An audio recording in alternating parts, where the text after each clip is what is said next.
Hey guys, so we're here today to talk about the real number system, which is Unit 1.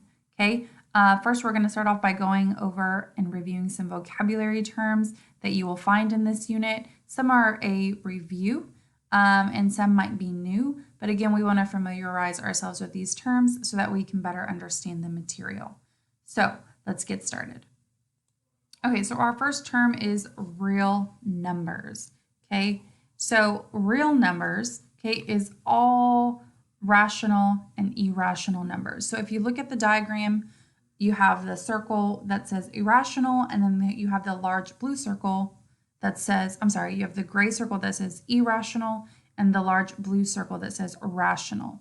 Okay, so when we talk about types of numbers, again, we can categorize them into two types, irrational and rational. Now, even though within the rational circle, there's integers, whole numbers, and natural numbers, those are all still forms of rational numbers. So when we're looking at the real numbers as a whole group, it's subdivided into two main groups, irrational and rational. Okay, the next term is integers. Okay, so integers are, again, all whole numbers, both positive and negative, and zero. So again, all whole numbers and their opposites, and we include zero. So again, if you look at the number line, we got -1, we have +1. We have -2, we have +2. Okay, and then we also have 0. So again, integers are all whole numbers and their opposites, including 0. Natural numbers.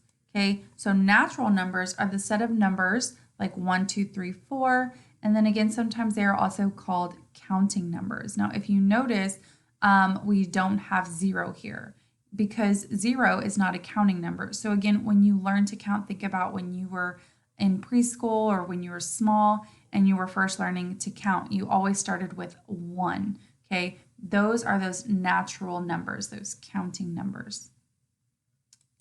The next term, square roots. Okay, so square roots is a number that when multiplied by itself results in the original number.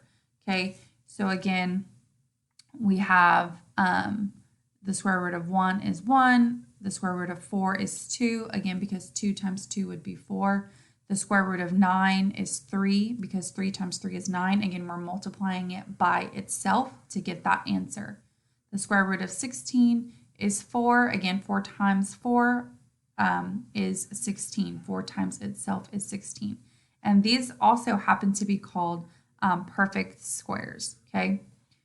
The next term, rational numbers. Okay, this is that larger blue circle, again, from earlier. So again, rational numbers includes any number that can be written as a fraction, okay? So it gives you an example, a over b, and again, integers, fractions can be negative. So remember, it does include, that's why the definition says an integer or fractions, okay? So in that fraction form. Whole numbers, okay? So whole numbers, again, are 0 and those counting numbers.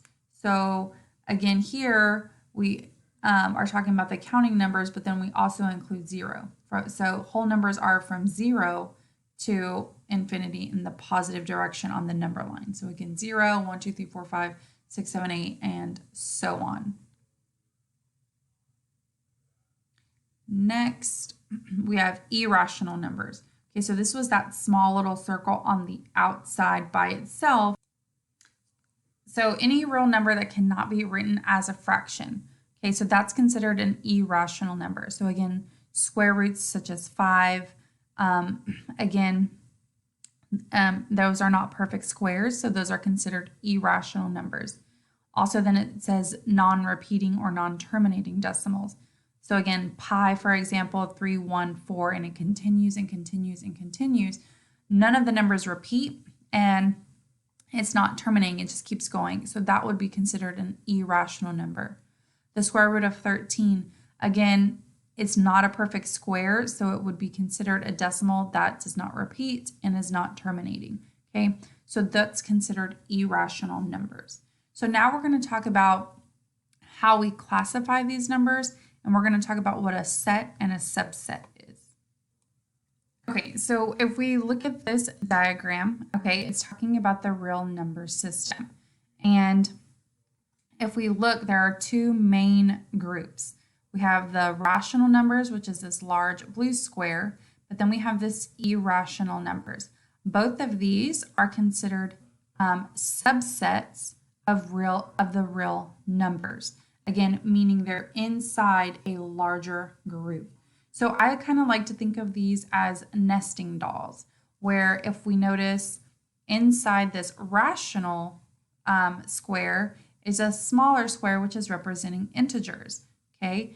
And then inside that square is representing a smaller group, which is called whole numbers, or a smaller set.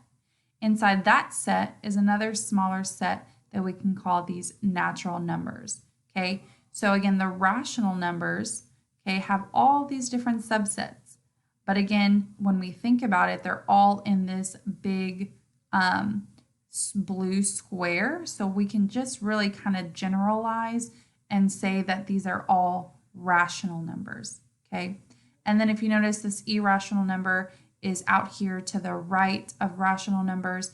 Again, there's no subsets in this red square right here. So again, any number that falls here are just considered irrational numbers again.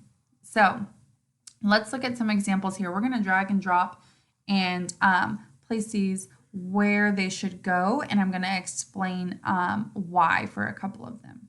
Okay, so let's first start with 0. Okay, so again, from the vocabulary terms, we should remember that 0 is considered a whole number. Okay, it's not natural because again, natural is just those counting numbers, and we don't start counting with 0. So again, whole numbers where 0 is included. Okay, then we have 1, 2, 3. So again, these are considered counting numbers. The dot means that it's continuing on. So it would say 1, 2, 3, 4, 5, 6, 7. And that's where those would go here. Let's look at 8. Now, 8 is a counting number, okay? But it's also a whole number. So 8 we could put inside here. Okay, so 8 would be considered a whole number. Here we have -11. Now, -11 is not a whole number, but it's the opposite of a whole number. So that would be considered integers. Let's look at 2/3. Now, 2/3 is a fraction, okay? And the fractions, okay, all belong into rational numbers, okay? Because it's not an integer, it's not a whole number, and it's not any counting numbers here, okay? -10/2. Now, this one is a fraction, but we have to think about, again, remember, -10/2 is just a division problem. And when we solve that, -10 divided by 2 would just be -5. So -5 would be considered an integer. Okay, so even though it looks like a fraction, if we actually solve that problem, we get the answer -5, which is then considered a integer. 9/3. Again, still looks like a fraction, but let's solve it. 9 divided by 3. Okay, that would give me +3. So that would be considered a whole number. Okay, now if we're looking at, let's say, for example, this 38/100ths. Again, that's a decimal. So the only place that these decimals can go are rational numbers because, again, it's not a counting number. It's not the opposite of a whole number, therefore cannot be an integer. So again, the only place would be rational. I'm looking at this next one, which is 23/100ths repeating. Those dots means that it just keeps going. Now this is a repeating decimal, okay? So here, even though it is repeating, okay, that's going to be considered a rational number, okay? let's look at this one, -1, -2, -3, and so on. Again, those are the opposite of whole numbers. So those are going to be classified as integers. Okay, the square root of 36. Now this happens to be a perfect square because if I know that 6 times 6 is 36, so again, I'm multiplying 6 by itself, and so I know that this is a perfect square. I'm going to just get the number 6, and it's not a decimal or it's not a repeating decimal. So again, that would be considered rational. Now, we talked about pi. Now, pi is 3.14, so on and so on and so on. So if you were to put this in a calculator, it would just keep going and going and going. It doesn't repeat. It doesn't terminate, meaning it doesn't stop. It just keeps going, going, and going. So here, since I can't get an exact answer, this is going to be considered irrational, okay, where it doesn't terminate and it doesn't repeat. It just keeps going and going and going. Okay, same thing for the square root of 97. This is not a perfect square. I'm going to get a decimal that just keeps going and going and going if I were to put this in the calculator. So this is also considered a irrational number. -45 hundredths. Now again, as a refresher, the line over the 4 and the 5 means that it's going to repeat and repeat and repeat.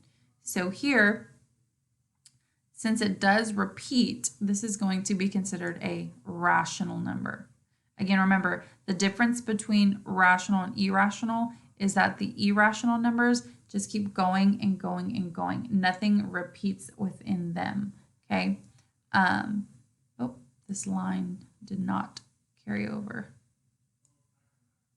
Okay, and lastly, we're going to do one more. We're just going to do the square root of 5 4/10. Again, if this is not a perfect square, so I know that the decimal is going to keep going and going and going. And again, you can check in your calculator if you like. So this would be considered an irrational number. Okay, so again, to sum up things within this real number system, there are two large subsets. We have rational numbers and we have irrational numbers. So hopefully this helped, guys. Make sure you're checking Schoology on a regular basis, looking for assignments and activities. And I look forward to talking with you soon. Have a great day.